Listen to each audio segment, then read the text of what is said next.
ഞാനും അമ്മയും കൂടി തിരുനെൽവേലി ഹോസ്പിറ്റലിലേക്ക് പോകുമായിരുന്നു, ഐ ഹോസ്പിറ്റലിലേക്ക്.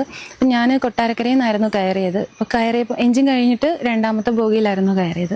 അപ്പോൾ കയറിയപ്പോൾ തന്നെ നല്ല തിരക്കുണ്ടായിരുന്നു ട്രെയിനിൽ. അപ്പം ഓൾറെഡി 3 പേർക്ക് ഇരിക്കാൻ പറ്റുന്ന ഒരു സീറ്റായിരുന്നു, ഫേസ് ടു ഫേസ് നോക്കിയിരിക്കുന്ന സീറ്റായിരുന്നു. അപ്പം ഞാൻ വന്നപ്പോൾ തന്നെ ഈ പുള്ളി എൻ്റെ അടുത്ത് പറഞ്ഞു ഇരുന്നോന്ന് പറഞ്ഞിട്ട് കുറച്ച് സ്ഥലം നിന്നു. പക്ഷെ അവിടെ ഒരാൾക്ക് ഇരിക്കാനുള്ള സ്പേസ് ഇല്ല. അപ്പം ഞാൻ നോക്കിയപ്പോൾ ഓപ്പോസിറ്റ് 2 ചേട്ടന്മാരായിരുന്നു ഇരുന്നിരുന്നത്. അപ്പം ഞാൻ ഈ പുള്ളിയുടെ അടുത്ത് പറഞ്ഞു ചേട്ടൻ ഇറങ്ങി ഇപ്പുറത്തിരിക്കും, അപ്പം ഞങ്ങൾ 3 ലേഡീസ് ഇവിടെ ഇരുന്നോളാം എന്ന് പറഞ്ഞു. അപ്പം പുള്ളി എൻ്റെ അടുത്ത് പറഞ്ഞു വേണ്ടെന്ന് വേണ്ട, താൻ അവിടെ ഇരുന്നോളാം പറഞ്ഞു. അപ്പം ഞാൻ ആ ചേട്ടന്മാരുടെ അടുത്ത് പോയിരുന്നു. ഏകദേശം ഒരു 1 മണി കഴിഞ്ഞിട്ടുണ്ടാവും. 1 മണി കഴിഞ്ഞപ്പോഴത്തേക്കിന് ഈ പുള്ളി ഞാനൊന്ന് ഉറങ്ങിയിട്ടുണ്ടായിരുന്നു. പുള്ളി എൻ്റെ പുള്ളിയുടെ കാലിൽ വെച്ച് എന്നെ ഇട്ട് ടച്ച് ചെയ്യുമായിരുന്നു. ഞാൻ പെട്ടെന്ന് ഞെട്ടി ഉണന്ന് നോക്കിയപ്പോൾ പുള്ളി ഒന്നും അറിയാത്ത പോലെ ഇരിക്കുന്നു. ഞാൻ വിചാരിച്ചു അറിയാതെ പറ്റിയതായിരിക്കും എന്ന് വിചാരിച്ചു. പിന്നെ വീണ്ടും കുറച്ച് ഞാനൊന്ന് ഉറങ്ങാൻ തുടങ്ങിയപ്പോഴത്തേന് വീണ്ടും പുള്ളി ഇത് ആവർത്തിച്ചു. അപ്പം ഞാൻ പുള്ളി രൂക്ഷമായിട്ടൊന്ന് നോക്കി. അപ്പം ആളും ഇതുപോലെ മൈൻഡ് ചെയ്യാതിരിക്കുകയാണ്. പിന്നെ ഞാൻ കാല് മാറ്റി വെച്ചപ്പം ഇയാൾ വീണ്ടും എൻ്റെ കാലിൽ സെയിം ഇതുപോലെ ചെയ്തപ്പോഴത്തേക്കിന് ഞാൻ എഴുന്നേറ്റ് ഷൗട്ട് ചെയ്തിട്ട് ചോദിച്ചു എന്താ കുഴപ്പമെന്ന് ചോദിച്ചു. അന്നേരം പറഞ്ഞ് ഇല്ല ഒന്നുമില്ല, അറിയാതെ പറ്റിയത്. പുള്ളി ഇരിക്കുന്ന സീറ്റിലേക്ക് കാലെടുത്ത് നിവർത്തി വെക്കാൻ പറഞ്ഞു എന്നോട്. ഞാൻ പറഞ്ഞു വേണ്ട, അതിൻ്റെ ആവശ്യമില്ല എന്ന് പറഞ്ഞു. എന്നിട്ട് എനിക്ക് നല്ല ദേഷ്യം വന്നു. ഞാനപ്പം ഫോൺ എടുത്തിട്ട് ഇങ്ങനെ ന്യൂസ് കണ്ടുകൊണ്ടിരിക്കുമ്പോൾ തന്നെ പുള്ളി ആ സീറ്റിൽ നിന്ന് പെട്ടെന്ന് തന്നെ ചാടി എണീറ്റിട്ട് ബാക്കിലോട്ട് പോയി. അപ്പം ഞാൻ നോക്കി പുള്ളി എങ്ങോട്ടാണ് പോകുന്നതെന്ന് നോക്കിയപ്പം തൊട്ട് ബാക്കിൽ ട്രെയിനിൻ്റെ ഫ്ലോറിൽ തന്നെ ഈ കുഞ്ഞ് കിടന്ന് ഉറങ്ങുമായിരുന്നു. കുഞ്ഞിൻ്റെ ഫാമിലി, പേരൻസ് എല്ലാവരും ഉണ്ടായിരുന്നു, ഉറങ്ങുമായിരുന്നു. അവിടെ ഈ ബെഡ്ഷീറ്റോട് കൂടി തന്നെ കുഞ്ഞിനെ എടുത്തുകൊണ്ട് വന്ന് പുള്ളി മടിയിലിരുത്തി. അപ്പം എനിക്കറിയില്ല ഇത് ആരാ, കുഞ്ഞിൻ്റെ ഇനി പേരൻ്റാണോ ഒന്നും എനിക്കറിയില്ല. അപ്പം എനിക്കൊരു പുള്ളിയിലൊരു എന്തോ ഒരു റോങ് ആണെന്ന് തോന്നിയപ്പോൾ ഞാൻ പുള്ളിയെ ശ്രദ്ധിക്കാൻ തുടങ്ങിയതാണ്. അപ്പം ഇയാൾ പോയി ഈ കുഞ്ഞിനെ എടുത്തുകൊണ്ട് വന്ന് മടിയിലിരുത്തിയിട്ട് ബെഡ്ഷീറ്റ് ഇട്ട് പുതയ്ക്കണു, തലയ്ക്ക് തലോടുന്നു.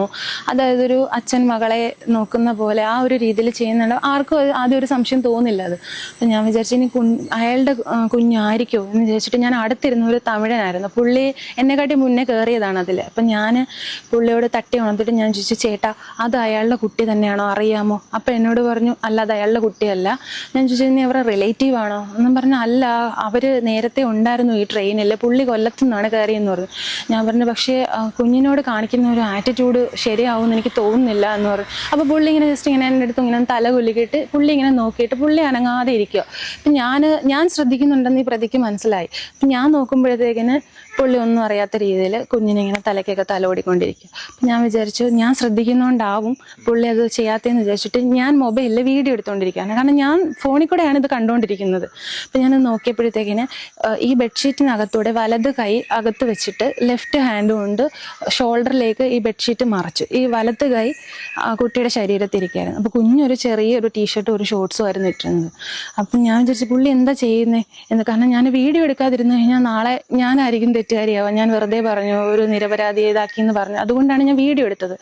അപ്പോഴത്തേക്കിന് ഈ കുഞ്ഞിൻ്റെ ഷോർട്സിനകത്തൂടെ പുള്ളി കൈ കയറ്റി പ്രൈവറ്റ് പാർട്സിലേക്ക് പോകുന്നത് ഞാൻ കണ്ടു. അപ്പം തന്നെ ഞാൻ റിയാക്ട് ചെയ്തു. ഞാൻ ചാടി എഴുന്നേറ്റിട്ട് ഞാൻ പുള്ളിയുടെ അടുത്ത് ചോദിച്ചു താൻ എന്താ ചെയ്യുന്നത്, തൻ്റെ കുട്ടിയാണോ എന്ന് ചോദിച്ചു. അങ്ങനെ എൻ്റെ അടുത്ത് പറഞ്ഞു അല്ല എൻ്റെ കുട്ടിയല്ല. ഞാൻ പറഞ്ഞു താൻ ഇതിൻ്റെ റിലേറ്റീവ് ആണോ?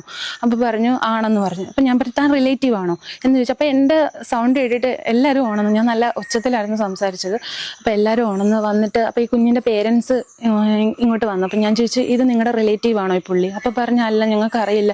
ഞാൻ പറഞ്ഞു നിങ്ങളുടെ അടുത്ത് കിടക്കുന്ന ഒരു കുഞ്ഞിനെ എടുത്തുകൊണ്ട് പോയിട്ട് നിങ്ങൾ അറിഞ്ഞില്ല, പുള്ളി എന്താ ചെയ്തതെന്നുള്ളവരെ നിങ്ങൾക്ക് അറിയാവോ എന്ന് ചോദിച്ചു. അപ്പം ഇവരെല്ലാം അന്തം വിട്ട് നിൽക്കുക, എന്താണെന്ന് അറിയില്ല. അപ്പം എൻ്റെ കയ്യിൽ വീഡിയോസ് ഉണ്ടല്ലോ. അപ്പം ഞാൻ ഈ പുള്ളിയുടെ അടുത്ത് നിങ്ങൾ എന്താ കുഞ്ഞിൻ്റെ അടുത്ത് ചെയ്തത്? അപ്പം ഈ പ്രതി എന്നോട് ഷൗട്ട് ചെയ്തിട്ടുണ്ട് ഞാൻ എന്ത് ചെയ്തു എന്നാണ് പറയുന്നത്. ഞാൻ പറഞ്ഞു എൻ്റെ കയ്യിൽ തെളിവുണ്ട്. അപ്പോൾ പറഞ്ഞു എന്ത് തെളിവ് കാണിക്കുന്നു പറഞ്ഞു. ഞാൻ ഈ വീഡിയോ ഇയാളെ കാണിച്ചു. ഇയാളുടെ മുഖത്ത് നോക്കി ഒരു അടിയും കൊടുത്തു. ഞാൻ പറഞ്ഞു മേലെ ഇതുമാതിരി തനിക്ക് തൻ്റെ ഒരു കുഞ്ഞിൻ്റെ പ്രായമല്ല ഉള്ളൂ, താൻ എന്താ ഇത് കാണിച്ചെന്ന് ചോദിച്ചിട്ട് ഞാൻ അയാളെ അടിച്ചു. അപ്പോഴത്തേക്കിന് എല്ലാവരും ഓടി വന്നിട്ട് എന്നോട് ചോദിച്ചു എന്താ പെങ്ങളെ എന്താ പ്രശ്നം? അപ്പം ഞാൻ പറഞ്ഞു ഇന്ന പോലെയാണ്, ഉറങ്ങി നല്ല ഉറക്കത്തിൽ കിടന്നിരിക്കുന്നു. കുഞ്ഞ് ഇടയ്ക്കിടയ്ക്ക് തിരികെ മറിയും ചെയ്യുന്നുണ്ട്, ഇയാളുടെ കയ്യിലിരുന്നുണ്ട്. അപ്പം ഞാൻ പറഞ്ഞു കുഞ്ഞു നല്ല ഉറക്കത്തിലായിരുന്നു, ഈ ഉറക്കത്തിൽ കിടന്ന കുഞ്ഞിനെ എടുത്തുകൊണ്ട് വന്നിട്ട് ഈ പുള്ളി കുഞ്ഞിൻ്റെ അടുത്ത് ഇങ്ങനെയാണ് കാണിച്ചതെന്ന് പറഞ്ഞു. അപ്പോഴത്തേക്കിനും എല്ലാവരും വന്നു. പുള്ളി നല്ലവണ്ണക്ക് എല്ലാവരും ഉപദ്രവിച്ചു. പിന്നെ പുള്ളിക്ക് ഇറങ്ങി രക്ഷപ്പെടാനുള്ളൊരു അവസരം ആരും കൊടുത്തില്ല. അങ്ങനെ എല്ലാവരും പുള്ളിയെ വളഞ്ഞു. എന്നിട്ട് ഞാൻ തന്നെയാണ് നമ്പർ എടുത്തിട്ട് പോലീസിനെ വിളിച്ചിട്ട് അവിടെ നിന്നൊരു ചേട്ടന്മാർക്ക് കൊടുത്തു. അങ്ങനെ പോലീസ് വന്ന് പ്രതിയെ കൊണ്ടുപോയി. ഒരുപക്ഷെ ഞാനിത് കണ്ടില്ലായിരുന്നെങ്കിൽ അയാൾ അടുത്ത സ്റ്റോപ്പിലെ കുഞ്ഞിനെയും കൊണ്ട് പോയിട്ട് അയാൾ ഈ പറയുന്ന രീതിയിലെല്ലാം കുഞ്ഞിനെ ഉപദ്രവിച്ചതിന് ശേഷം ചിലപ്പോൾ അതിനെ കൊന്നു കളഞ്ഞേനെ. നാളെ നമ്മളതിനെ ആലോചിച്ചിട്ട് ദുഃഖിച്ചിട്ടോ അല്ലെങ്കിൽ ഒരു വാർത്ത വരുമ്പോൾ ആദരാഞ്ജലികൾ പറഞ്ഞിട്ടോ ഒരു കാര്യമില്ല. അപ്പം ഞാൻ നല്ലപോലെ പ്രതികരിച്ചു. അപ്പം ഇന്നലെ ഞാൻ പുനലൂർ സ്റ്റേഷനിൽ പോയിട്ട് മൊഴി കൊടുത്തിട്ടുണ്ട്. എന്നെക്കൊണ്ട് പറ്റുന്ന സപ്പോർട്ടെല്ലാം ഞാൻ പോലീസിന് ചെയ്തു കൊടുക്കും. എന്നുവെച്ചാൽ ആ പ്രതിക്ക് അപ്പം നല്ല ശിക്ഷ തന്നെ കിട്ടണം.